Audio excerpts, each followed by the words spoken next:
Vaya para allá que tío.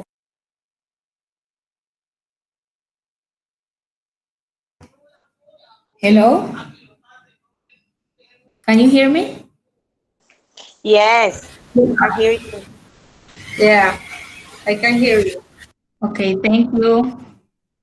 So, welcome everybody to this first session for MLK's Afro-Colombian Day celebration.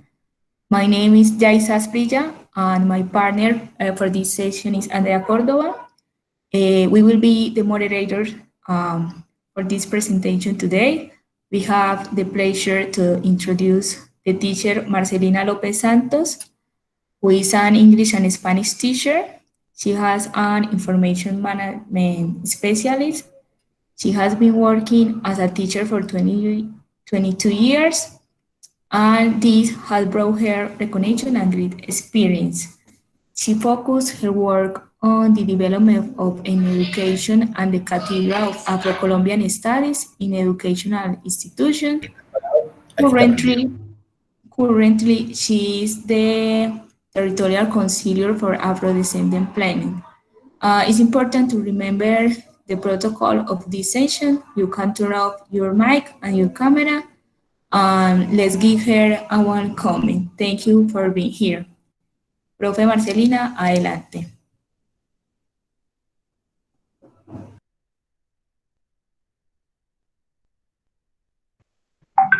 Gracias, Yaisa. Buenas tardes. Soy Marcelina López Santos y en el día de hoy vamos a conversar un poco sobre la situación de Pueblo NAR en la ciudad. Específicamente también vamos a mirar cuáles son esos hallazgos, cuáles son esas acciones, pero también cuáles son esos retos que nos quedan para superar un poco esta situación de contingencia. Entonces voy a compartir pantalla. Entonces me esperan un segundo. Buenas tardes a todos. La profesora Marcelina nos presenta. Les voy a pedir el favor de que cada vez que tengan una pregunta las vayan anotando en el chat, que yo iré recogiéndolas al igual que el orden de las palabras para que al final ella nos pueda responder. Bueno, la presentación de hoy entonces la vamos a hacer alrededor de tres aspectos fundamentales. Vamos primero a mirar una parte del contexto para que, como hay personas que no son de la ciudad también, para que conozcamos un poco cómo está la población afro en la ciudad de Medellín. Entonces vamos a hacer una contextualización inicial. Finalmente vamos a hablar de cuáles son esos hallazgos y esas acciones que se han venido desarrollando y sellamos con esos retos. Entonces vamos a continuar. Empezamos entonces la presentación. En la ciudad de Medellín encontramos que hay la habitan población NAR, tenemos negros, afrocolombianos, raizales y palenqueros, es la forma como se autorreconocen. Habitan personas que podemos decir que son nativos, migrantes y de asentamientos. Cuando yo hablo de asentamientos no estoy diciendo que llegaron hoy, sino que también durante todo ese proceso de colonización y todo ese proceso de emancipación también habían personas negras dentro del territorio. Si nos vamos a estadísticas, entonces el DANE nos va a decir que en la ciudad, que en el país, mejor dicho, habían 4 millones y más de personas en 2005. Sin embargo, los resultados del 2018 nos dicen que hay 2.900. ¿Qué significa eso? Que este censo para nosotros no es reconocido porque reduce la población en un 30%, 30,8%. Por lo tanto, vamos a hablar a partir de lo que es una caracterización que se hizo en la ciudad en el año 2010, donde nos dicen que en la ciudad hay 236.000. Como podemos ver, este 2010, a esta fecha son 11 años, lo que significa que ese número, en vez de crecer, debería aumentar. Esos 236.000 personas, entonces, corresponden al 12% de la población de la ciudad, unas 59.000 familias organizadas en 64 organizaciones, valga la pena redundar, y en varios gremios, los peluqueros, los comerciantes, el servicio doméstico, los pileros, docentes, entre otros. La población NAR en la ciudad ha tenido mucha influencia en la participación desde sus formas organizativas. Y este es un proceso que viene a mucho tiempo atrás y que no es de una sola persona, sino de un conjunto de líderes que de una u otra forma han venido cada uno aportando su esfuerzo y su granito de arena para poder llegar donde estamos hoy y tener también ese reconocimiento del cual gozamos. Y los espacios a los cuales hoy podemos hacer incidencia como Pueblo NAR, podemos decir que son, por ejemplo, el espacio autónomo, donde podemos, toda la persona que se autorreconozca como afrodescendiente, negro, afrocolombiano, raizal o palenquero, puede asistir al espacio como filiación, hacer parte de ese espacio que estudia, decide y toma decisiones en el territorio para la comunidad. Y en ese orden de ideas existe también un órgano que es la Consultiva Nacional, donde tenemos representación. También están las organizaciones de base, ya les dije que son 64 en el territorio. Y algunas personas que no hacen parte de las organizaciones de base, hacen parte de lo que conocemos como colectivos. También tenemos otras instancias de participación, como es el Consejo Municipal Afrodescendiente. Es algo así, un espacio mixto entre la institucionalidad y la población para concertar. Tenemos otros consejos, tenemos el Consejo de Participación, el Consejo Territorial, el Consejo de Paz, el Consejo Territorial de Planeación, es el mismo Consejo Territorial, el Consejo de Juventudes y el Consejo de Cultura. Estos son los espacios donde nosotros podemos hacer incidencia como población dentro de la ciudad. Pero estadísticamente, si nos vamos a estos autores que tenemos representados en la presentación, nos están diciendo que nuestra población en la ciudad aún le faltan muchas brechas por cerrar.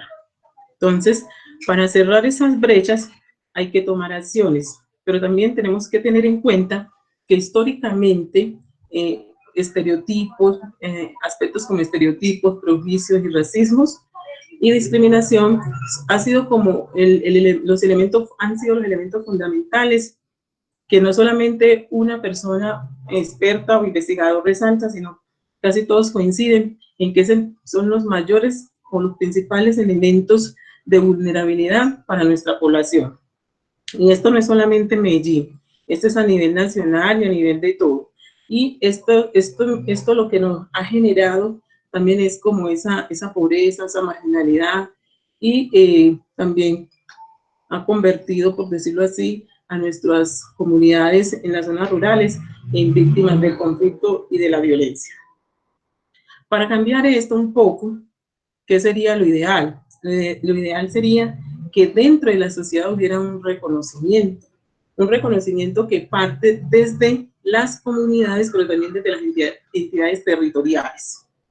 Y cuando nosotros decimos ese reconocimiento que viene del otro, no estamos diciendo que debe ser de la parte afectiva, sino que es un reconocimiento que debe partir del respeto y desde la valoración de la diferencia. Y ese respeto y valoración de la diferencia, sí o sí, debe garantizar unos derechos que le permitan a esa comunidad abolir, por decirlo así, esos aspectos de arriba iniciales, ese prejuicio, esos estereotipos, ese racismo, esa discriminación, para poder avanzar, para poder reconocernos como seres humanos, simplemente como seres humanos, y poder avanzar juntos.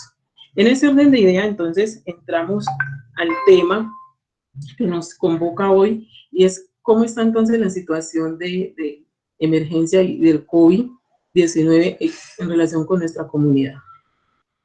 Y aquí tenemos que decir que Medellín ha hecho un buen trabajo en todas las decisiones que ha tomado para evitar que nos enfermemos, para evitar que esto sea más grave, pero sí es un problema que de una u otra forma está reflejado o que se refleja no solamente en lo económico, sino en la parte social y cultural, no solamente en la parte de salud, sino también en la parte económica, social y cultural de nuestra sociedad. Específicamente afecta mucho a nuestros pueblos, teniendo en cuenta en la estadística que les presentaba ya, el nivel de empleo que tiene nuestra población y que la mayoría también tienen trabajos informales y que sus ingresos son también mínimos. Hay una gran cantidad de la población que recibe menos de un salario mínimo para poder sobrevivir durante el mes. Ante esto, entonces, cuando llega esta contingencia, hay que hacer un stop, hay que analizar y hay que tomar decisiones. ¿Cuál es el primer hallazgo que se encuentra? Que hay una deficiencia en la información, y no es que lo vengamos a descubrir tampoco ahí, sino que siempre lo hemos tenido en cuenta y presente, por eso se los estaba iniciando. Es una deficiencia en la información, porque tenemos una caracterización, un censo ya de 11 años, que en 11 años la situación en la ciudad ha cambiado muchísimo. Entonces, esa deficiencia en esta información no permite tener una georreferenciación y una caracterización bien clara de nuestros ciudadanos dentro del territorio. Sin embargo, también tenemos que resaltar, también vamos a hablar un poco de esa solidaridad. ¿Cómo ha sido esa solidaridad para que la gente se encuentre bien en casa?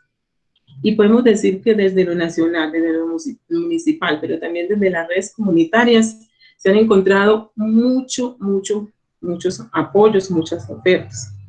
Sin embargo, para nuestra comunidad ha sido un poco difícil acceder a ese tipo de ofertas.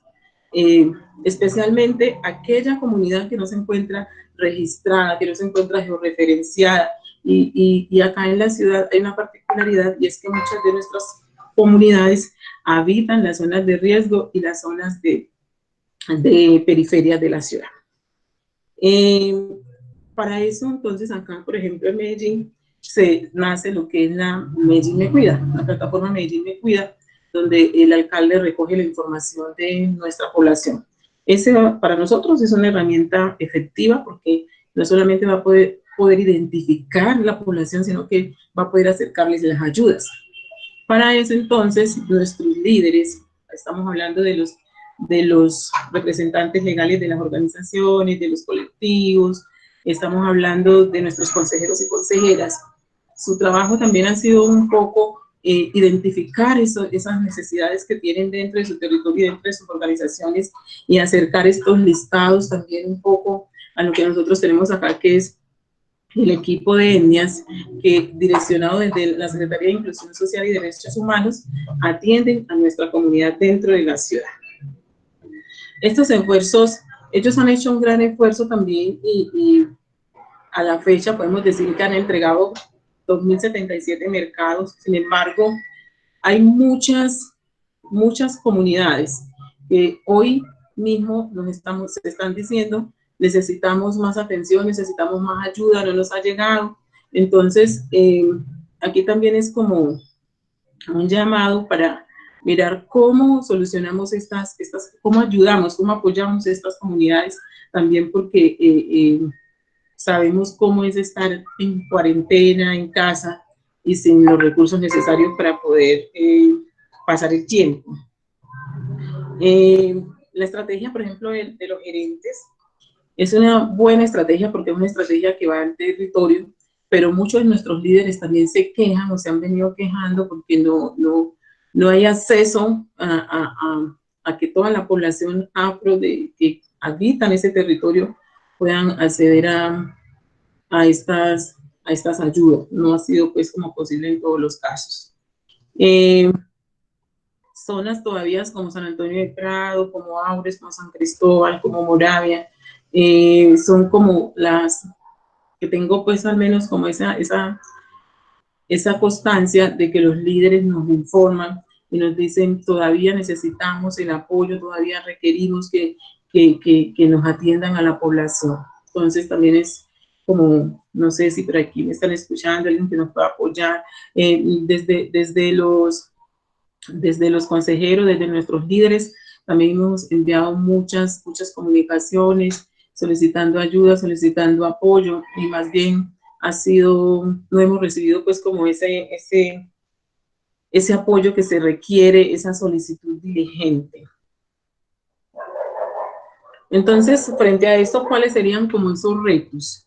Estamos hablando de que desde la institucionalidad se deben hacer unas acciones, se deben desarrollar unas acciones que le permitan al pueblo no solamente avanzar, sino también construir una ruta sólida de trabajo con el pueblo NAR, que le permita a ese pueblo subsanar esas brechas o esas necesidades insatisfechas que tiene.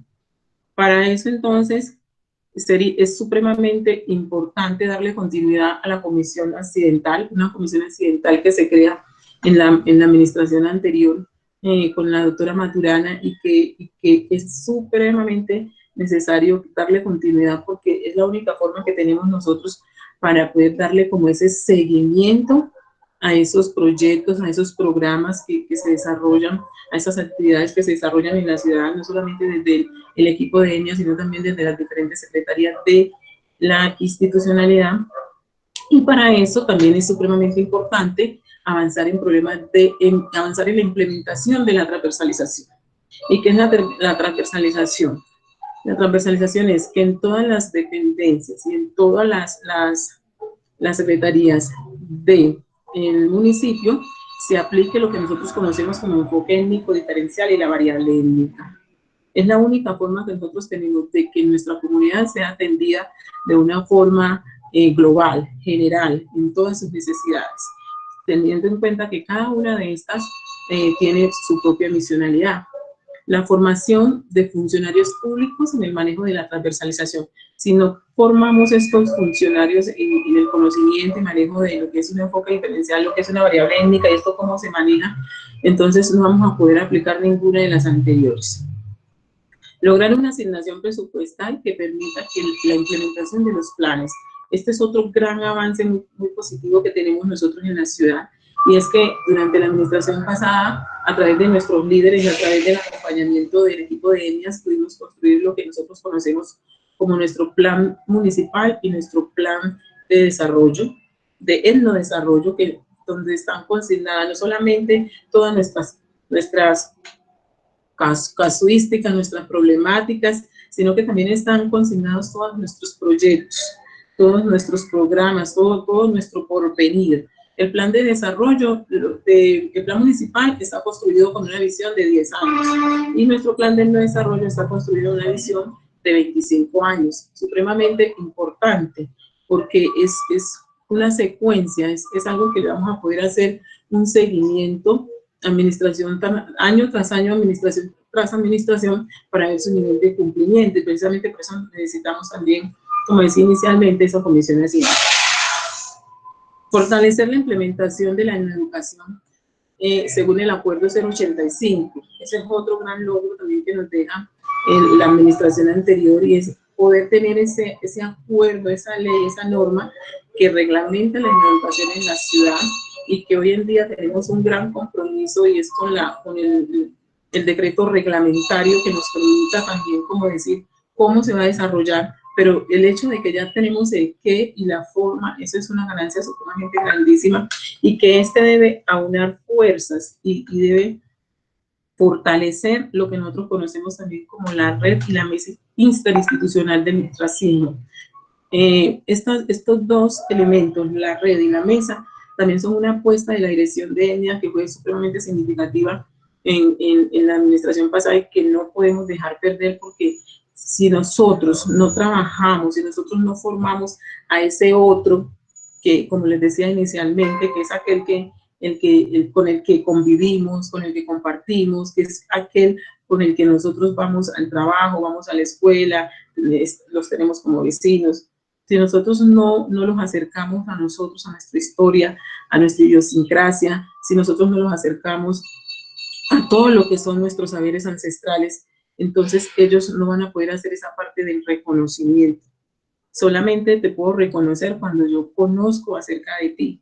Y ese conocer también me va a permitir entonces como fortalecer esa parte del respeto. Y ese respeto, como les decía también, aunado con esa valoración hacia las diferencias. Y es el único camino que nosotros tenemos para lograr eso que estamos buscando tanto, que es la interculturalidad. Estamos claros que somos un país pluriétnico y multicultural, pero también estamos claros que necesitamos avanzar hacia la interculturalidad.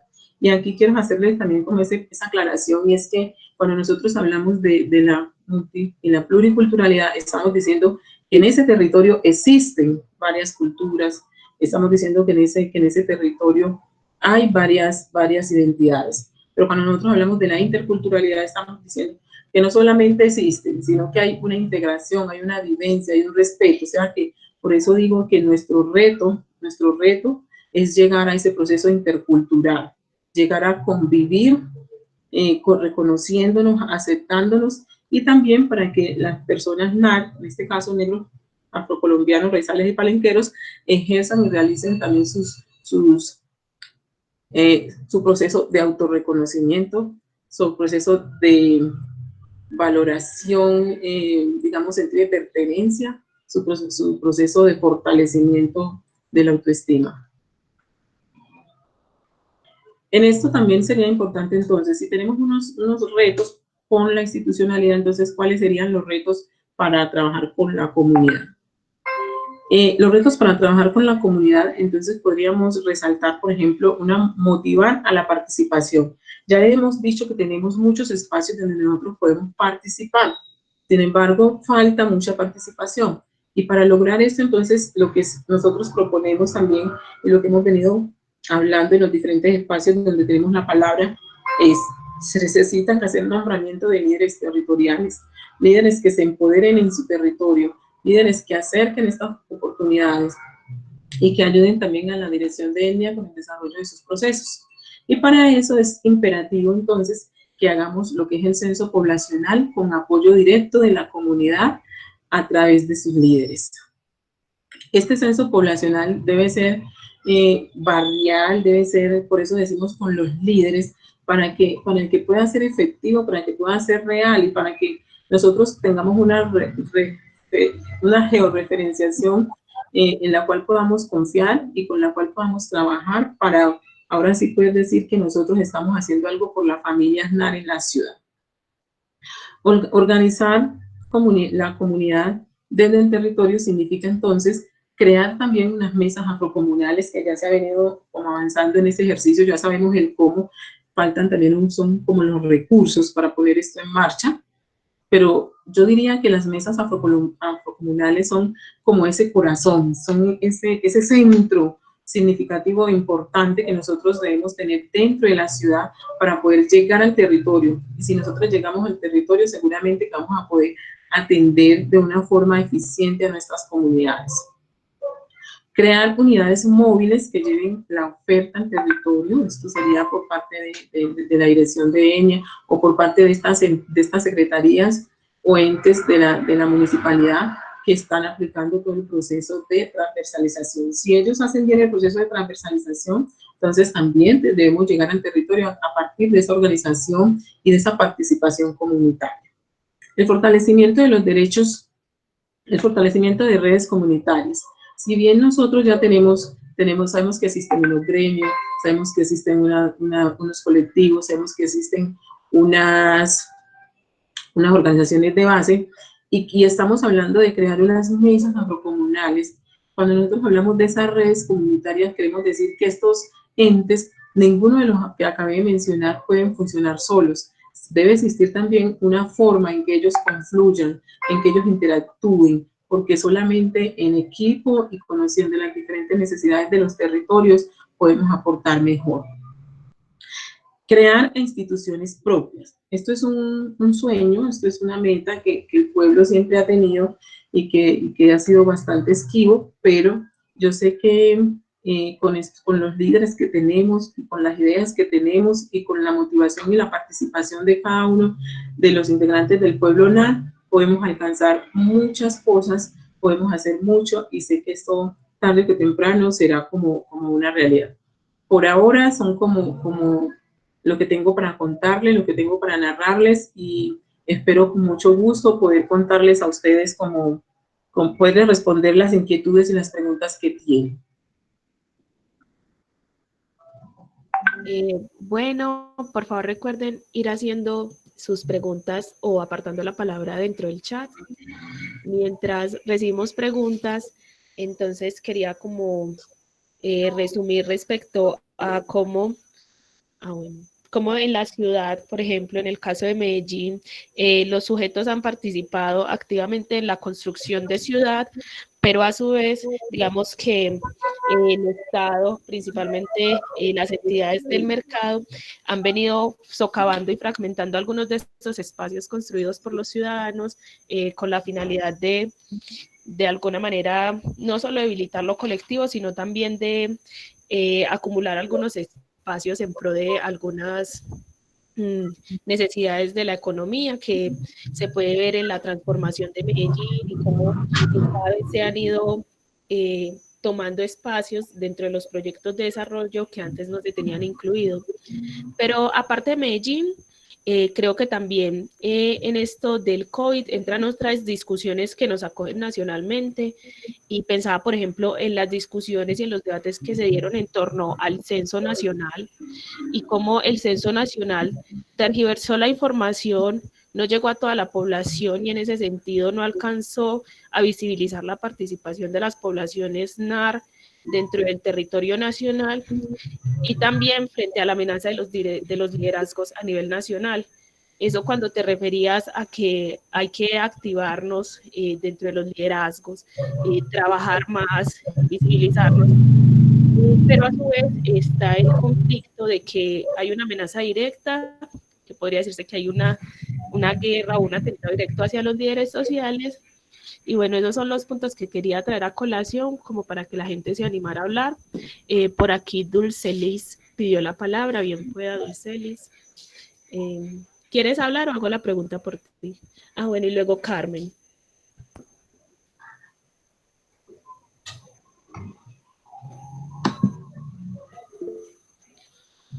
Listo, tienes la palabra, Dulcelis. Hola, buenas tardes, profe Marcelina. Muchísimas gracias por toda la información que nos ha aportado el día de hoy. Soy Dulcelis Gaviria, una mujer negra también, becaria Martin Luther King de la ciudad de Cartagena. Y estaba reflexionando un poco sobre lo que nos comentaba y digamos que la situación en la ciudad es grave, es bastante compleja porque aquí digamos que la población más afectada por la pandemia han sido las poblaciones negras periféricas. Aquí digamos que no tenemos, igual como lo comentaba usted, no tenemos un empleo fijo, vivimos de la informalidad y eso nos ha visto obligados a tener que salir a buscar el sustento diario, incluso con la pandemia. Incluso aquí en la pandemia, con la pandemia, han existido muchas amenazas a líderes sociales. Tenemos el caso concreto de una mujer lideresa que está siendo amenazada por terratenientes en el Consejo Comunitario de Villa Gloria, al norte de la ciudad. Y realmente la situación dentro de la ciudad es muy grave, a tal punto que no podemos, digamos, no podemos dejar de trabajar, no podemos dejar de conseguir ese sustento diario a pesar de que estamos en pandemia, porque aquí en la ciudad se vive de la informalidad.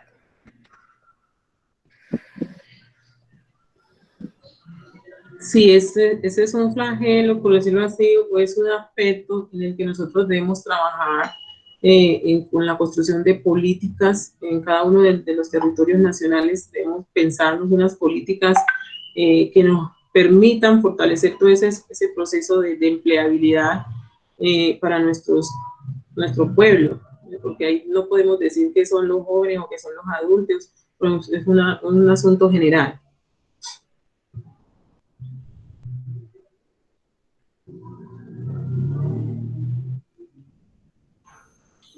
Bueno, aquí en el chat, Carmen dejó una pregunta también y pregunta, ¿cómo fomentar un liderazgo sano dentro de esta emergencia que permita a la comunidad tener mayor confianza?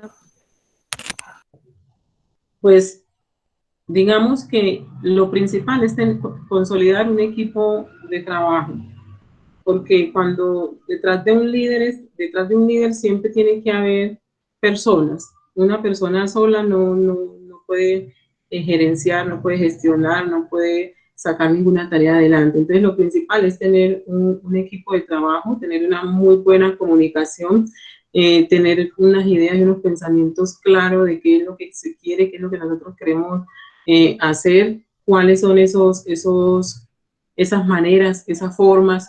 Hay que consultar mucho. En el caso mío, por ejemplo, desde mi experiencia, yo vengo, digamos que haciendo este trabajo de consejería desde 2007 y me ha tocado mucho apoyarme en mis ancestros, en todos estos líderes que yo les decía que Medellín tiene un proceso de liderazgo de más de 40 años en lo que se refiere a la población NAR. Entonces uno también tiene que acercarse a ellos, a los mayores, preguntarles qué es lo que a usted le ha funcionado y fuera de eso, lo más importante también es convocar y tener en cuenta a la comunidad.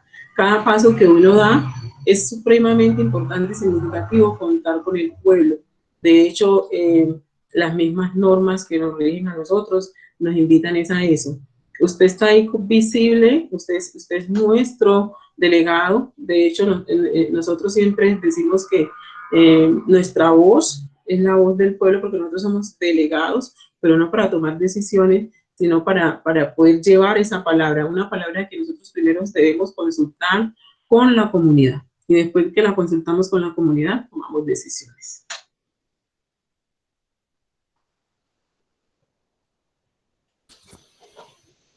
Génesis también nos pregunta por aquí en el chat que por qué se puede iniciar, por dónde se puede iniciar para dar ese apoyo que se requiere en este momento, sabiendo que hay muchas problemáticas a las que nosotros no tenemos solución, pero sabemos que nos afectan. ¿Por dónde se puede iniciar? Pues primero como contactando si estamos en el territorio, investigando cuáles son esas entidades o cuáles son esos corresponsables con nuestras necesidades. Y a partir de saber quiénes son, entonces también a propiciar unos acercamientos, poner la voz, poner la palabra, contar, narrar. Lo otro también es utilizar los medios. Hoy nosotros no podemos salir, estamos en casa, estamos en confinamiento, pero las redes sociales nos permiten acercarnos mucho a las personas. Entonces, utilicemos también creativamente los medios de comunicación para acercarnos a estas personas y hacerles llegar nuestras ideas, nuestros pensamientos, nuestras necesidades y no desistir. Lo más importante es no desistir. Nosotros vamos a encontrar muchas puertas cerradas iniciando, vamos a encontrar muchos obstáculos, pero la vida nos ha enseñado también un poco que hay que insistir, que hay que persistir, porque hay que perseverar para poder lograr y alcanzar. Bueno, en este sentido, Yorleni nos pregunta qué estrategias se están implementando para acercarse a las comunidades negras en nuestra ciudad, el caso de Medellín, que no están representadas a través de líderes y lideresas. Bueno, ese era el caso que les decía ahorita, que es como la mayor dificultad, porque si nosotros no sabemos dónde están, ¿cierto? Como no hay una georreferenciación, si nosotros no sabemos dónde están, entonces no sabemos, no podemos llegar, ¿cierto? Tampoco se puede llegar. Por ejemplo, les decía ahorita, desde la dirección desde la ciudad hay una página que se llama Medellín Me Cuida. Toda la población debe estar inscrito, por ejemplo, allí, porque a través de esa página es que se canalizan, por ejemplo, las ayudas. En el caso de nosotros como líderes, nosotros lo que hacemos es hacer el listado de la población vulnerable que está dentro de nuestra organización o dentro de nuestra comunidad o dentro de nuestro barrio y les hacemos llegar, por ejemplo, a la dirección de EMIAS. Y ellos muy juiciosamente han venido cotejando esa información que uno les da a ellos en la página Medellín Me Cuida verificando cuáles de estas personas que nosotros le hemos referenciado sí han recibido o no han recibido ayudas. ¿Para qué? Precisamente para poder llegarle a esas personas que no han recibido esa ayuda. Sin embargo, como les decía ahorita, las ayudas que se han tenido hasta el momento no han sido suficientes y sí se requiere más para poder llegar a más organizaciones. Ahora, si algunas de las personas que están acá son de Medellín y no están regeoferenciadas en ninguna parte, entonces también pueden comunicarse con nosotros, especialmente con los consejeros, y nosotros ya les decimos o les ayudamos cuál puede ser la ruta para que se puedan acercar a la dirección de etnias. Entonces, todos sabemos que la dirección de etnias está ubicada por la estación Prado, que su dirección es carrera 50A, número 90, bueno, carrera 50D, número 6295.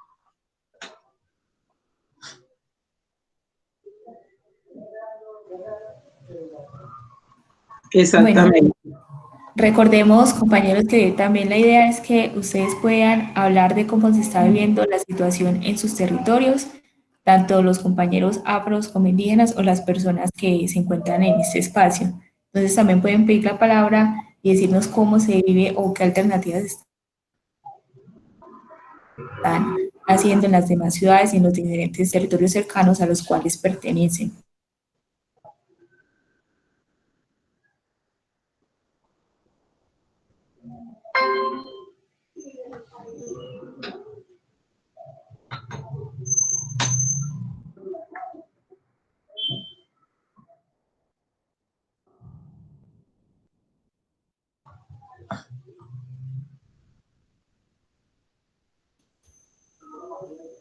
Bueno, yo quería también hacer una pregunta y es respecto a la georreferenciación.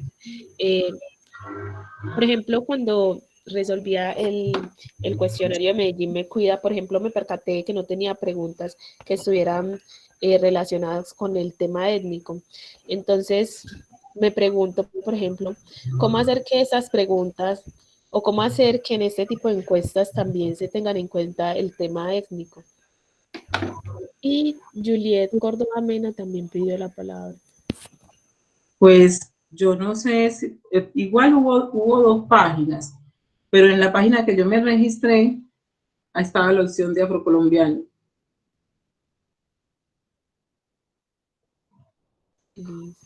Juliet, puedes tomar la palabra. Bueno, hola, ¿me escuchan bien aquí? Sí. Ok. Mira, pues yo aquí escuchando un poco sobre lo que tú comentabas y algunas participaciones que han tenido los compañeros, me pongo a pensar que es que, o sea, no creo, desde mi perspectiva, no creo que es que la pandemia, el coronavirus sea un problema que sea pues mayoritariamente de la población afro. Pienso que es un problema que nos afecta a todos, independiente pues de los diferentes aspectos que nosotros, pues que nos compongan como persona y como ciudadanos. Lo que sí pienso que es donde está la clave o repercute el problema, en que esta pandemia lo que nos ha hecho ver, o por lo menos a mí me ha hecho ver, es que primero estamos actuando a veces como comunidad afro, ¿cierto? Desde la incertidumbre, desde la falta de apropiación y un poco desde la ignorancia. ¿Por qué? Porque tú bien lo decías, existen colectivos, existen personas que están trabajando por nosotros y para nosotros. Pero ¿qué pasa?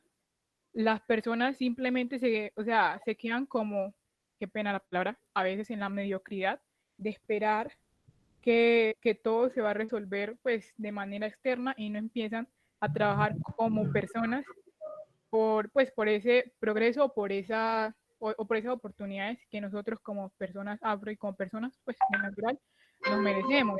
Te lo digo porque, por ejemplo, la situación, digamos que sigue en el departamento del Chocó, ¿cierto? Hay muchos, pero muchos pueblos, muchos lugares, muchos municipios que sí estamos padeciendo la pandemia, todo el mundo la está padeciendo, pero ¿qué pasa con ellos? Que es que viven dentro de la incertidumbre, donde no quieren creer o creen todo o cualquier cosa que llega ahí.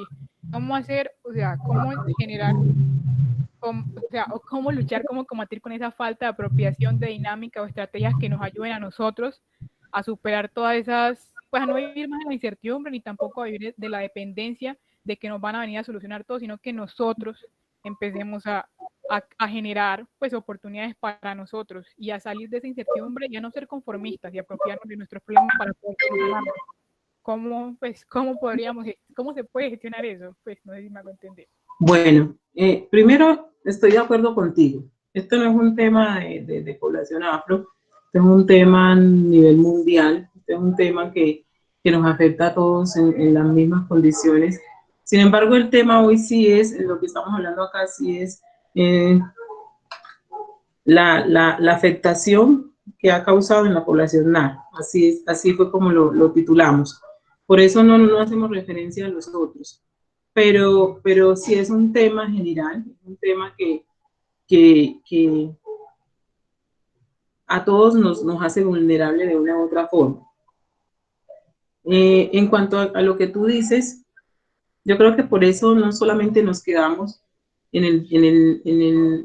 el diagnóstico, no solamente nos quedamos en la parte de la contextualización, sino que avanzamos, como pudiste ver en la presentación, se avanzó un poco en esas acciones que se pudieron tomar, pero también se dejaron claro algunas rutas o algunos caminos que hay que seguir para poder alcanzar o para poder derribar, por decirlo así, esas brechas que tenemos, que puede ser por las causas que tú dices, pero también puede ser por las causas de falta de oportunidades. En ese momentico, para nosotros poder decir que es por falta de ánimo o digamos que por falta de empoderamiento o por falta de oportunidades, tendríamos que hacer también un estudio que nos lo certifique. Y en ese sentido, yo creo que nosotros lo que hemos pensado es, cuando nosotros proponemos las actividades de la comunidad, todas las que tú vistes allí, lo que buscan es empoderar la comunidad. Nosotros como consejeros de la ciudad, por ejemplo, tenemos claro que si nosotros le exigimos a la ciudad, al gobierno de la ciudad, que nos atienda, también tenemos una responsabilidad que es una corresponsabilidad, que es que hay que aportarle también a la ciudad. Entonces, ¿cuáles son esos aportes que nosotros hacemos? Nosotros tenemos que mirar, pero nosotros proponemos la creación de unas instituciones propias. Esas instituciones propias lo que buscan es el desarrollo económico, el desarrollo cultural y el desarrollo social de la comunidad, porque si a la comunidad le va bien, entonces a la ciudad también le va bien. Pero también cuando nosotros proponemos que haya más participación, pero que haya más organización en el territorio, eso también, nosotros no estamos diciendo que es que hay que darle a la comunidad, sino hay que educar a la comunidad para que ella misma se empodere. Y ese empoderamiento es solamente llamándole la atención, es solamente acogiéndolo, ¿cierto? Porque cuando a mí me llaman la atención, entonces yo puedo cambiar de visión. Hoy muchas de las personas que están aquí conectadas o las que no están, pueden que no conozcan siquiera la casa de etnias, para que no conozcan siquiera el proceso que se desarrolla en la ciudad. Entonces, todo este tema de llevar las ofertas, de organizar, de motivar la participación, lo que busca es eso. Porque al menos cuando uno está solo, cuando uno se siente solo, cuando hemos entrevistado, por ejemplo, muchas personas que llegan a la ciudad, ellos dicen, cuando yo llegué aquí me sentía solo, ¿cierto? Y se sienten, así hay un montón de gente, ellos se sienten solos porque no encuentran con quién compartir, no encuentran un apoyo, no encuentran una orientación. Entonces, la participación comunitaria y la organización comunitaria lo que busca es empoderar, lo que busca es sembrar sentido de pertenencia, pero también lo que busca es esa solidaridad entre hermanos para poder crecer juntos. Sí, muchas gracias. Y qué pena si el comentario se malentendió un poquito. No, sí, claro que hay que resaltarlos y entiendo pues que el espacio es dedicado a resaltar cómo nos ha afectado como comunidad. Pero o sea, esto, no sé, lo voy a reexplicar. Pues lo que trato de decir es como que sí, tenemos esta situación, alteraba, pues nos alteraba como seres humanos en diferentes perspectivas, pero ya a nivel como, pues, como característico de categoría o de comunidad, empiezan a sobresalir problemas específicos que, digo yo, no hemos atendido, ¿cierto? Y otra cosa muy importante que tú decías, Adi, o sea, no sé, ¿usted cree que esta pandemia, esta situación de aislamiento y cuarentena, se hace llamado a atención para que la comunidad afro salga de ese ideal de querer simplemente ser acogido y llegar a educar para generar, para aprender y tener un impacto? Bueno, acá tengo un poco de interferencia, no sé si tenés el volumen muy bajito, tengo una interferencia, no escuché bien, pero bueno. Yo ya, como tienes problemas con el audio, ¿podrías escribirnos tu otra pregunta aquí en el chat, por favor? Y mientras damos dando la palabra a Lady Marcela.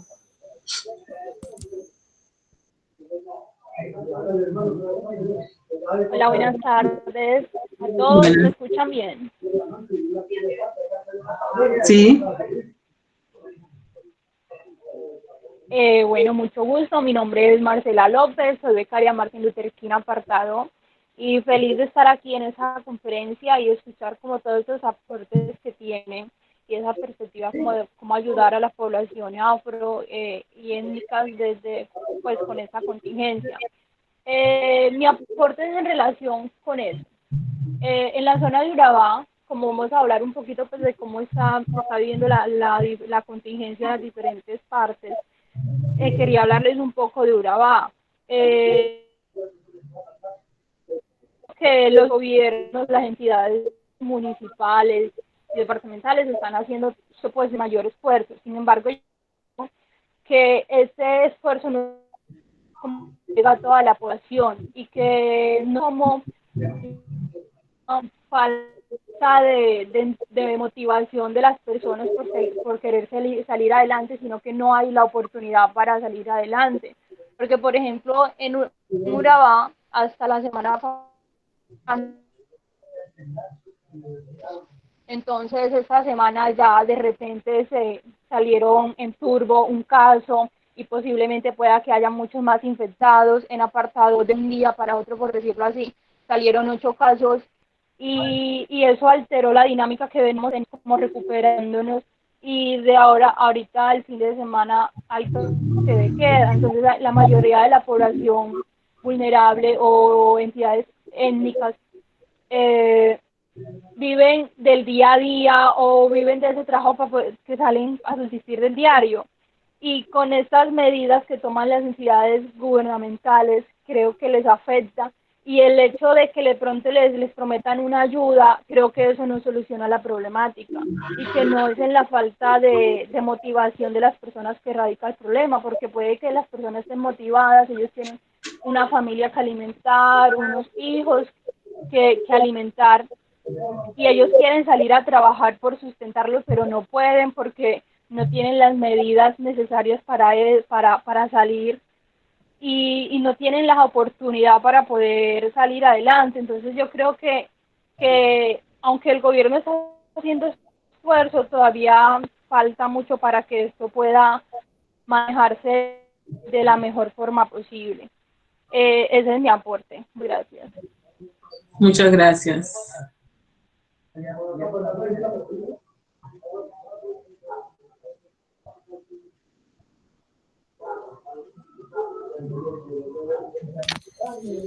Bueno, no sé si alguno tiene otra inquietud. Nos quedamos esperando a que Juliet pusiera su pregunta. O si quieres, puedes volver a intentar a ver si ya te podemos escuchar mejor.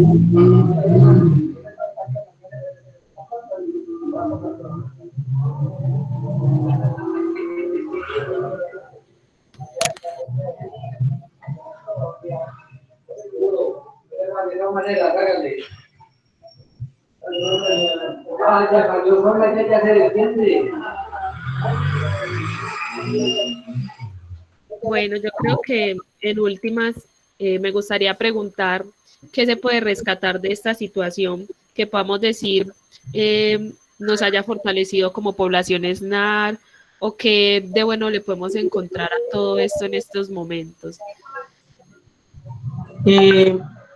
yo creo que de una u otra forma todo no es malo. También hay cosas positivas, como les decía ahorita, un espacio autónomo que se organiza, que desde la propia iniciativa de sus líderes, ellos mismos hacen esfuerzos por recoger esos recursos, por acercarlos también a su población de forma organizada, de forma concertada, a través de las mismas, de estas mismas herramientas tecnológicas del chat. Entonces, es una oportunidad también para acercarnos, es una oportunidad también para hacernos más conscientes de lo que somos, de dónde estamos, de quiénes somos, de la solidaridad, de ayudarnos unos a los otros, de yo escuchar la necesidad del otro y yo decir, no, hay que ayudar, hay que hacer algo por esta familia, hay que hacer algo por este hermano, el que conoce la situación de un hermano que no se le ha tendido la mano, lo informa e inmediatamente los otros buscan la forma de acercarle. Entonces yo creo que de una u otra forma esto nos ha unido más, nos ha juntado más y nos ha hecho ver más hermanos y más hermanas.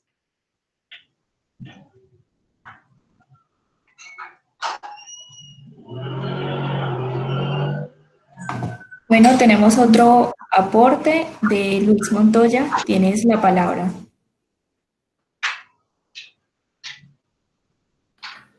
Hola, buenas tardes. Buenas tardes. Soy Luis Alfonso Montoya, MLK de Quibdó.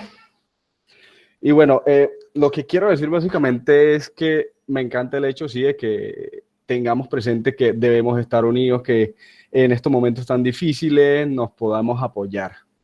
Pero aprovechemos también ese hecho de que vamos a aprender o estamos apoyándonos para unirnos de la misma manera y exigir nuestros derechos. No es solo que siempre hemos sido luchadores y batalladores en la vida, sino también que es que necesitamos unas condiciones mínimas, dignas, para cualquier persona.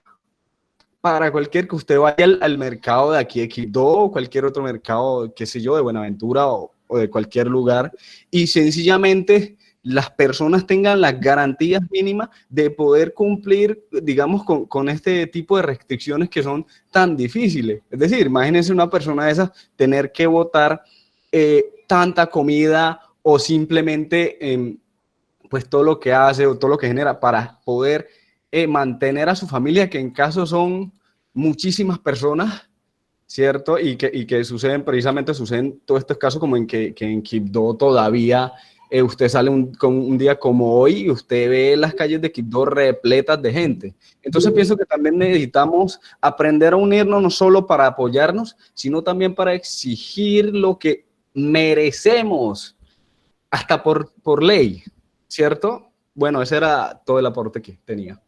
Gracias. De hecho, ese es como la consigna y el reto que tenemos todos, y por eso te decía, por ejemplo, en la ciudad, tiene una historia de liderazgo y de exigencia de sus derechos de más de 40 años, y lo poquito o mucho que hoy cuenta la ciudad de reconocimiento normativo y desde la institucionalidad en la ciudad no ha sido de un día para otro. Es un trabajo, como te digo, de consecutivo y de aporte de muchas personas que han estado detrás y que digamos que hoy Dios le dio a uno también la posibilidad o la oportunidad de estar allí para poner la palabra y para poder hablar también por el pueblo NAR. No sé si iniciando, no sé, no me recuerdo haber dicho, yo soy consejera municipal afrodescendiente, digamos, entre 2017 y 2019, y ahorita para el periodo que se inició 2020-2021 también quedé, y digamos que estoy representando también al pueblo NAR en lo que nosotros llamamos como Consejo Territorial de Planeación. Entonces estos espacios, por eso les decía ahorita, estos espacios son para uno llevar la vocería, no es que yo voy a ir allá a hacer lo que yo quiera o poner en contexto mis ideas, Somos como ese vínculo entre la institucionalidad y el pueblo, donde el pueblo se reúne con sus líderes a pensarse, a tomar decisiones para poder también, de una u otra manera, poder llevar una información unificada y concertada hacia la institucionalidad con ese mismo objetivo que tú dices, que es de reclamar los derechos. Bueno, ya para ir cerrando por aquí, Mauricio Mosquera nos pide la palabra. Mauricio.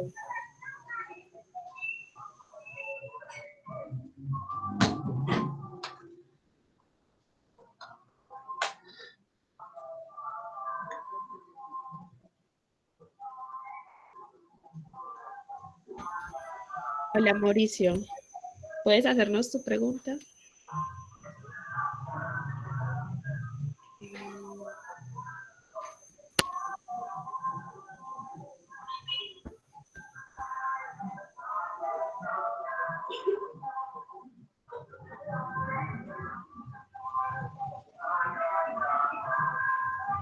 Hola, buenas tardes. Buenas tardes. Mi nombre es Mauricio Mosquera, soy MLK Medellín, pero vivía, pues, soy del Chocó. Por condiciones, pues, de estudio, estoy en este momento acá. Llego un poco tarde a la conferencia y la verdad no sé si ya se abordó, pues, el tema del que quería comentar. Me disculpan si ya se abordó y lo estoy retomando. Y me disculpan, pues, por llegar un poco tarde.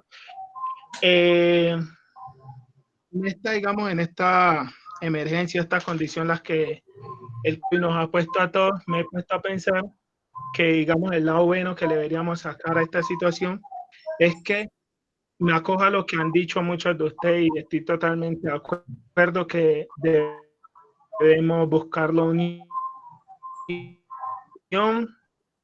apoyarnos, pues, como hermanos que somos. Digamos, los representantes que estamos cogiendo en cada una de nuestras regiones, porque por una parte, digamos, mirar ese lado como el lado político, porque igual estamos dejando que unos pocos nos representen y están haciendo mal las cosas, y hay veces creemos que el gobierno no hace nada, que no envía ayuda, cuando, digamos, sí las envía y hacen con ella lo que se les da la gana. No sé si escucharon el caso, pues, de Quibdó, que el gobernador quería invertir una plata con una campaña publicitaria, era, pues, digamos, mucha plata para algo que realmente no valía la pena. Entonces quisiera, pues, resaltar esta parte sobre que nos apropiemos también un poco del sector político, aunque no nos guste. A mí, por ejemplo, casi no me gusta, por mi esfuerzo. Y la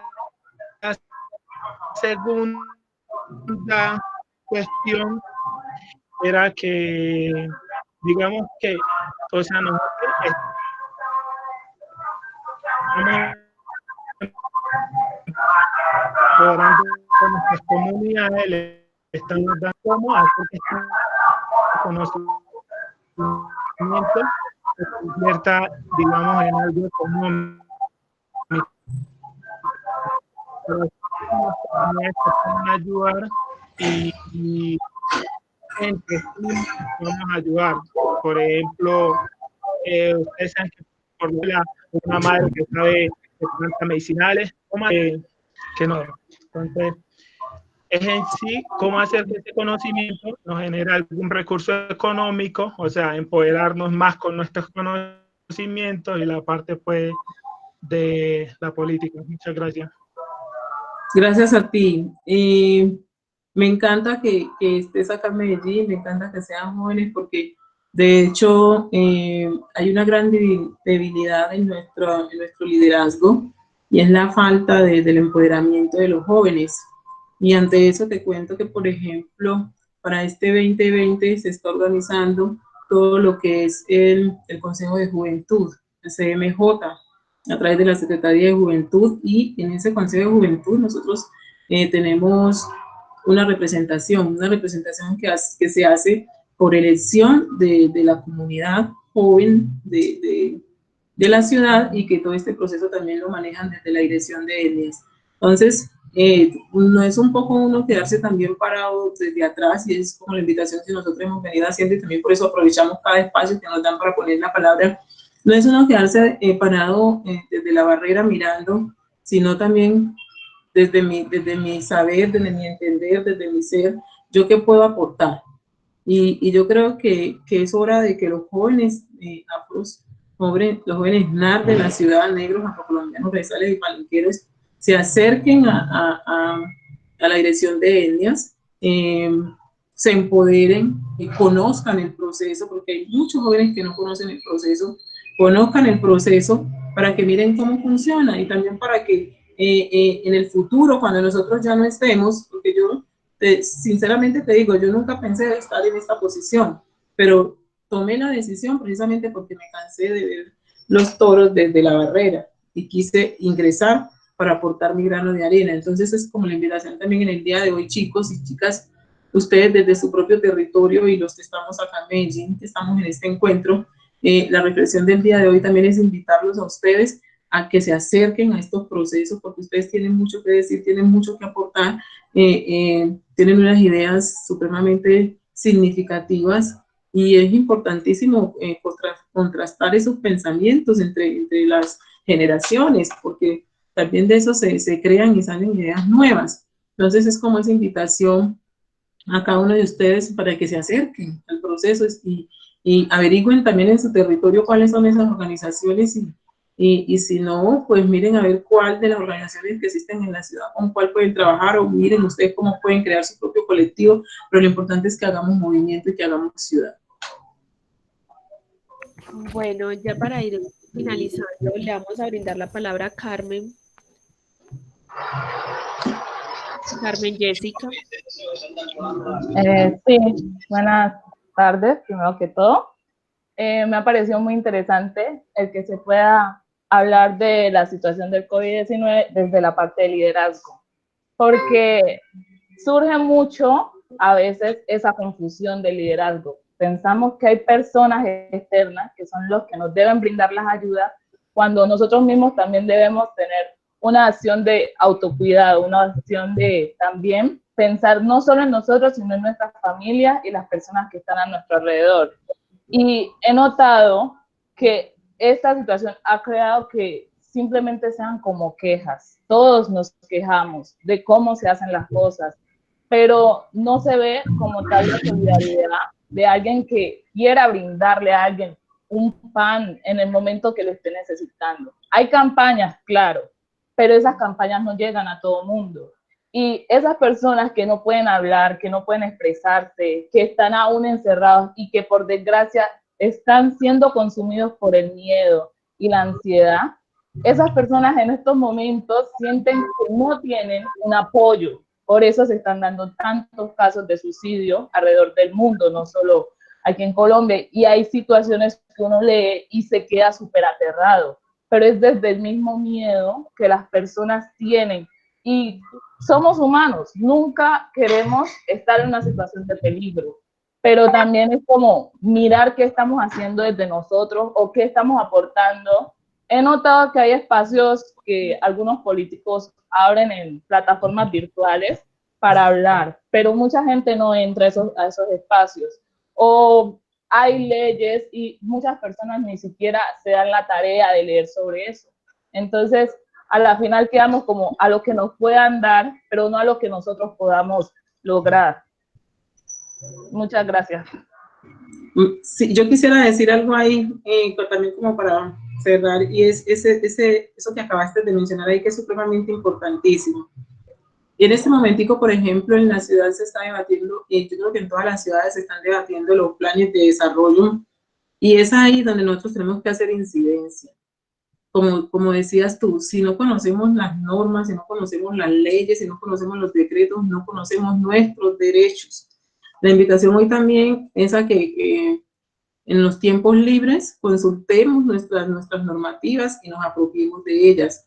Y en cada uno de nuestros territorios, con ese saber y con ese entender que vamos recogiendo, empecemos a hacer exigencias, porque nosotros podemos hacer exigencias colectivas, pero también podemos hacer exigencias individuales. Cualquiera de nosotros como ciudadanos puede hacer un derecho de petición. Cualquiera de nosotros como ciudadanos puede hacer una tutela. No necesitamos una organización, no necesitamos una corporación, solamente necesitamos autorreconocernos y ser afrocolombianos, negros, raizales, lo que sea. Entonces también es como aprovechar estas coyunturas.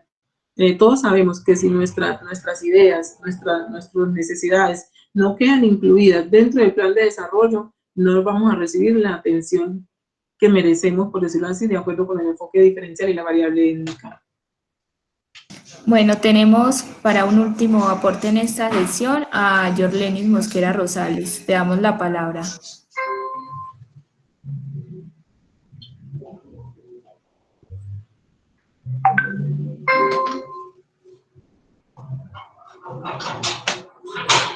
Yorlenis. Aló, hola, buenas tardes. Bueno, yo quisiera hacer como dos anotaciones. Bueno, lo primero es un saludo pues a Marcelina y a todos los que están presentes en esta sala virtual. Es un espacio muy enriquecedor. Bueno, respecto a qué nos ha dejado esta situación en estos momentos, pues yo quisiera decir que primero he tenido la oportunidad de evidenciar y decir que nos ha vuelto un poco solidarios. He visto en las comunidades que acompaño cómo, digamos, hay personas que han recibido un apoyo y son conscientes de que otra persona no lo tiene y simplemente de ese pequeño apoyo deciden compartir con otros que también están necesitados. Así que creo que la solidaridad ha venido pues a ser parte de esta situación. Está bien, hay momentos en que no la utilizamos. Y lo segundo es que yo, y va a ser pues así como muy contradictorio, y creo que esta situación lo que ha hecho en estos momentos es como evidenciarnos como hacia las malas las condiciones en las que se encuentran nuestra comunidad y nuestro pueblo. Yo, por ejemplo, traigo aquí a colación el tema de Quibdó con el hospital. Que hace rato sabemos que el hospital no está en unas buenas condiciones, pero yo creo que nos estábamos haciendo los bobos, los ciegos, me disculpan pues por la expresión, y nunca hemos hecho nada, digamos, por tratar de generar recursos, estrategias que permitan organizar el hospital. Pero en estos momentos nos encontramos frente a esta pandemia y ahora sí, donde tenemos esa apuesta de iniciar a gestionar para colocar en pie el hospital, porque nos estamos dando cuenta que ese sitio nos salva vida y que para salvar ese espacio que salva vida, nosotros también necesitamos estar bien empoderados, gestionando, reclamando y exigiéndole a nuestros representantes que hagan apuesta a ese tipo de espacios o instituciones que sí generen vida para nuestras comunidades o que le generen unos estados mejor. Muchas gracias. Gracias a ti por tus aportes. Bueno, vamos cerrando esta sesión. Muchas gracias a todos por haber asistido, a la profe Marce por darnos su ponencia, por estar aquí, a cada uno de los becarios de todas las ciudades y a todos aquellos que participaron. Feliz noche para todos. Bueno, muchas gracias.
Dios me los bendiga, los quiero mucho, chao.